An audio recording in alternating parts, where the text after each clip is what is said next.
E aí pessoal, tudo bem? André aqui. E bom, hoje eu vou estar falando um pouco sobre a Justiça do Trabalho. Começando pela função. A função da Justiça do Trabalho é de conciliar e julgar os eventuais dissídios que surgem entre empregados e empregadores, sejam esses dissídios individuais ou coletivos. Mais à frente eu vou explicar a diferença entre eles. Bom, os órgãos da Justiça do Trabalho são três, sendo a primeira instância as varas do trabalho. As varas do trabalho são acessadas por meio de uma reclamação trabalhista, e elas são compostas por um juiz do trabalho titular e um juiz do trabalho substituto.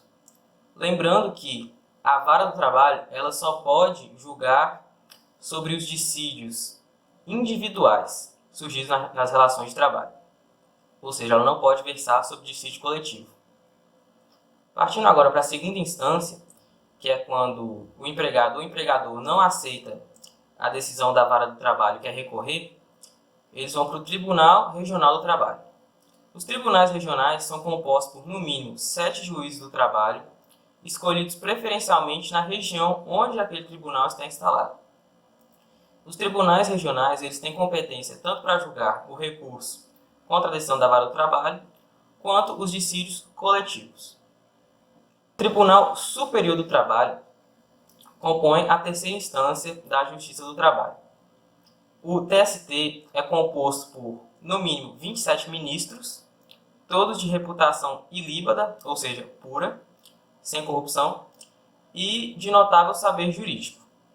Além de poder julgar sobre dissídios individuais e coletivos, o TST é quem dá o veredito final sobre essas questões envolvendo a relação de trabalho. Ou seja, ele tem como função a uniformização das decisões envolvendo questões trabalhistas. Agora eu vou falar um pouco sobre a competência da Justiça do Trabalho. Bom, a competência da Justiça do Trabalho vem escrita no artigo 114 da Constituição Federal, que diz o seguinte: artigo 114. Compete à Justiça do Trabalho processar e julgar. Primeiro inciso. As ações oriundas da relação de trabalho, abrangidos os entes de direito público externo e da administração pública direta e indireta da União, dos Estados, do Distrito Federal e dos municípios.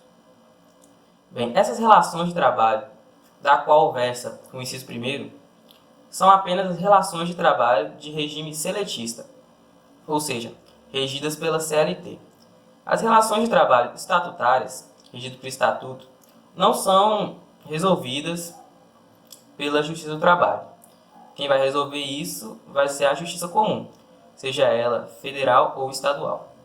Portanto, a Justiça do Trabalho só atua na relação de trabalho seletista. Segundo inciso, as ações que envolvem o exercício do direito de greve, também envolvendo só a relação de trabalho seletista. Terceiro inciso, as ações sobre representação sindical entre sindicatos e trabalhadores e entre sindicatos e empregadores, também envolvendo relação de trabalho seletista. Quarto inciso, os mandatos de segurança, habeas corpus e habeas data, quando o ato questionado envolver matéria sujeita à sua jurisdição. Bom, para exemplificar o que está dizendo no inciso 4º, eu vou usar o inciso 7º, que diz o seguinte: compete à Justiça do Trabalho processar e julgar as ações relativas às penalidades administrativas impostas aos empregadores pelos órgãos de fiscalização das relações de trabalho. Vamos supor que um fiscal das relações de trabalho multou uma determinada empresa alegando que ela não estava seguindo as normas previstas nos acordos ou convenções coletivas. Bom, essa empresa pode expedir, ajuizar um mandato de segurança contra a decisão desse fiscal, tendo que provar que sim estava seguindo essas normas. Quem vai julgar esse mandato de segurança expedido vai ser a própria Justiça do Trabalho. Falando agora sobre o inciso 5º. Compete à Justiça do Trabalho processar e julgar os conflitos de competência entre órgãos com jurisdição trabalhista, ressalvado o disposto no artigo 102, primeiro inciso, linha O. Bom, os conflitos de competência é quando um juiz do trabalho entra em conflito com outro, independente da questão. Bom, quem vai resolver esses conflitos? Quem vai ter autonomia suficiente para julgar esses conflitos? Em caso de um conflito de um juízo do trabalho de determinada região com um juízo do trabalho da mesma região, quem vai ter a autonomia para julgar esse conflito vai ser o Tribunal Regional do Trabalho daquela região. Agora, no caso de um conflito entre um juiz do trabalho da primeira região, por exemplo, e um juiz do trabalho da quinta região, ou seja, regiões diferentes, quem vai julgar, vai ter autonomia para julgar isso, vai ser o Tribunal Superior do Trabalho. Agora, em caso de conflito do tribunal envolvendo o Tribunal Superior do Trabalho com qualquer órgão do Poder Judiciário, quem vai ter autonomia para julgar isso é o Supremo Tribunal Federal. É isso que vem dito no artigo 102, inciso 1º, linha O. Inciso 8º. A execução de ofício das contribuições sociais previstas no artigo 195, primeiro inciso, linha A e segundo inciso, e seus acréscimos legais, decorrentes das sentenças que proferiu. Bom, o inciso 8º determina que a Justiça do Trabalho fiscalize o recolhimento para a Seguridade Social, tanto o recolhimento do empregador quanto do empregado, que é repassado para o governo pelo empregador. Esses dois recolhimentos são obrigatórios e o juiz pode determinar seu recolhimento, ou seja, o cumprimento dessa obrigação, de forma imediata e forçada. Isso seria a execução de ofício. Inciso 9. Outras controvérsias decorrentes da relação de trabalho, na forma da lei, também envolvendo relação de trabalho seletista. Primeiro parágrafo. Frustrada a negociação coletiva, as partes poderão eleger árbitros. No caso de uma não concordância entre as partes no acordo coletivo entre empregado e empregador, ambos podem optar por uma câmara de arbitragem para resolver o conflito, sem precisar recorrer à Justiça do Trabalho. Parágrafo 2º. Recusando-se qualquer das partes à negociação coletiva ou à arbitragem e facultando as mesmas, de comum acordo, ajuizar dissídio coletivo de natureza econômica, podendo a Justiça do Trabalho decidir o conflito, respeitadas as disposições mínimas legais de proteção ao trabalho, bem como as convencionadas anteriormente. Isso ocorre quando as partes não optam pela arbitragem, tendo então a Justiça do Trabalho que tomar ação. Agora eu vou falar um pouco sobre os dissídios. Bom, o dissídio é aquela discordância que eu havia dito entre empregado e empregador, e ele só ocorre quando falham as tentativas de negociação por acordo ou por convenção coletiva. Existem dois tipos de dissídio: os dissídios individuais e coletivos. Começando com os individuais. O dissídio individual parte de ações movidas por determinadas pessoas, simplesmente denominadas trabalhador e empregador. Ou seja, ele só envolve o empregado e o empregador de uma empresa em particular, não a categoria toda de trabalhadores ou empregadores. Suas características são: a ação tem por objeto interesses concretos de indivíduos. O sujeito da relação são o empregado e o empregador. A esfera de interesse é totalmente particular. A reclamação escrita pode ser submetida pelo próprio autor em juízo.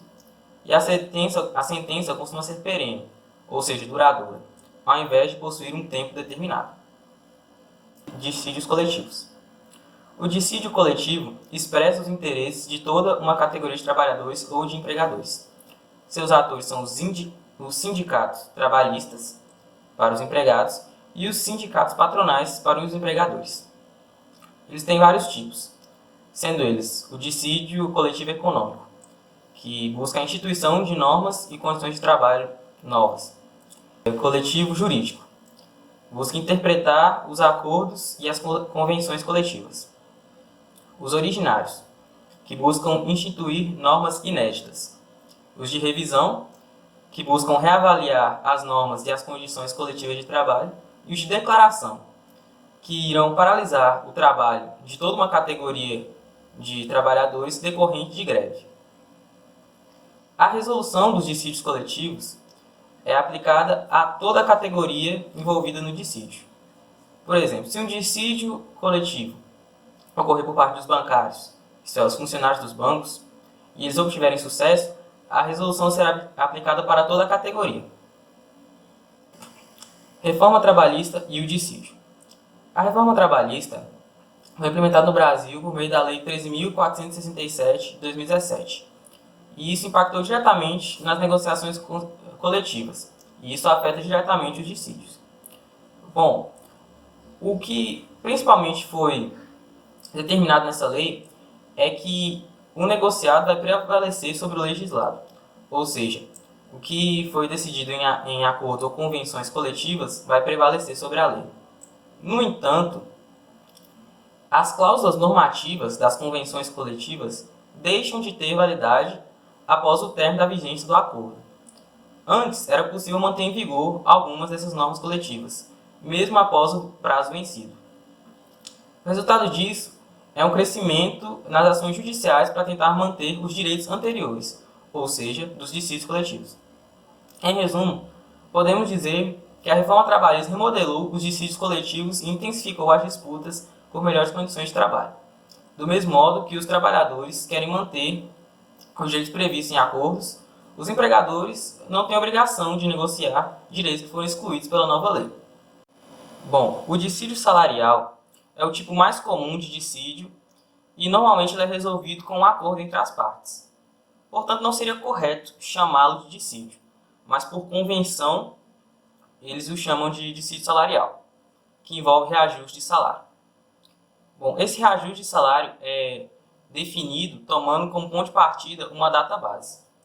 Data base, no caso, seria o primeiro dia do mês em que foi definido o reajuste. Esse dissídio pode ser pago de diferentes formas. Primeiro, dissídio proporcional. É quando a empresa não precisa pagar o reajuste completo a funcionários admitidos após a data base do dissídio. Ou seja, se o dissídio tem a data base em 1º de junho de 2018 e o funcionário ele é contratado em 1º de janeiro de 2019, ou seja, janeiro, fevereiro, março, abril, maio, junho, até junho de 2019, que seria a próxima data base, ele teria que trabalhar 5 meses para chegar até o próximo dissídio. Supondo um reajuste hipotético de 7% no salário, o empregador pode optar por pagar apenas 2,9% a esse empregado, proporcional aos 5 meses trabalhados até o próximo dissídio. Ou seja, dividimos os 7% por 12 meses, que é 0,58 por mês, e multiplicamos isso por 5 meses trabalhados, vão dar 2,9. Mas vale ressaltar que muitas empresas elas preferem pagar o reajuste completo para que não haja muita disparidade, muita diferença no salário de empregados da mesma função. Agora, o dissídio retroativo. O dissídio retroativo é quando o dissídio ele é determinado numa certa database, porém sua homologação, ou seja, ele só começa a valer um pouco mais tarde, devido à morosidade ou questões do tipo. Utilizando novamente o exemplo da database em 1º de junho, se o acordo ou dissídio for homologado meses depois, o empregador deverá pagar a diferença retroativa referente a esses meses, considerando apenas os dias trabalhados. Por exemplo, o dissídio, nesse caso, foi homologado em setembro, com a database em 1º de junho. Logo, são 3 meses, junho, julho, agosto, setembro. 3 meses trabalhados, em que já deveria ter tido reajuste, mas ainda não tinha ocorrido, porque não havia sido homologado esse dissídio. Portanto, o empregador vai ter que pagar o proporcional referente a esses 3 meses junto do reajuste. Aí seria 7 dividido por 12, usando novamente o reajuste hipotético de 7%. 7% dividido por 12, 0,58, vezes 3 meses trabalhados, que vai ser 1,75%. Para finalizar, eu vou falar sobre os precatórios trabalhistas. O que são os precatórios trabalhistas? Bom, os precatórios são nada mais do que o reconhecimento de uma dívida de um ente público pela Justiça do Trabalho. Eles só vão ser aplicados aos empregados públicos. Veja, servidor público se divide entre empregado e funcionário público. Porém, como eu havia explicado anteriormente, a Justiça do Trabalho só vai atuar no regime seletista. Portanto, só vai atuar em cima dos empregados públicos. Os funcionários públicos trabalham no regime estatutário. A eles se aplica a justiça comum. O pagamento é realizado em ordem cronológica, dando preferência aos de natureza alimentar, ou seja, que se referem à subsistência do trabalhador. Também vai conferir preferência aos credores que possuem mais de 60 anos, portadores de doença grave ou com deficiências, até um limite de valor. Portanto, o pagamento pode ser feito em partes pelo regime de preferência e o restante na ordem cronológica comum. É autorizado pela Constituição Federal, no artigo 100, parágrafo 3º, a cessão total ou parcial dos créditos referentes aos precatórios, ou seja, a venda total ou parcial do precatório. Essa venda pode ocorrer sem a ciência prévia do governo ou a sua autorização.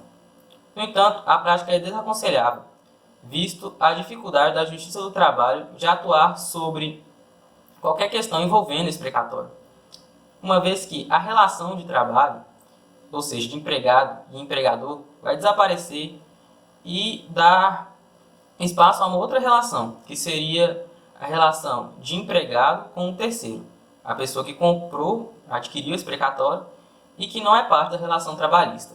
Portanto, a Justiça do Trabalho não pode atuar sobre esse negócio jurídico. Bom, é isso, pessoal. Eu espero que tenha ficado bem claro essas noções básicas sobre a Justiça do Trabalho e a gente se vê na próxima. Falou!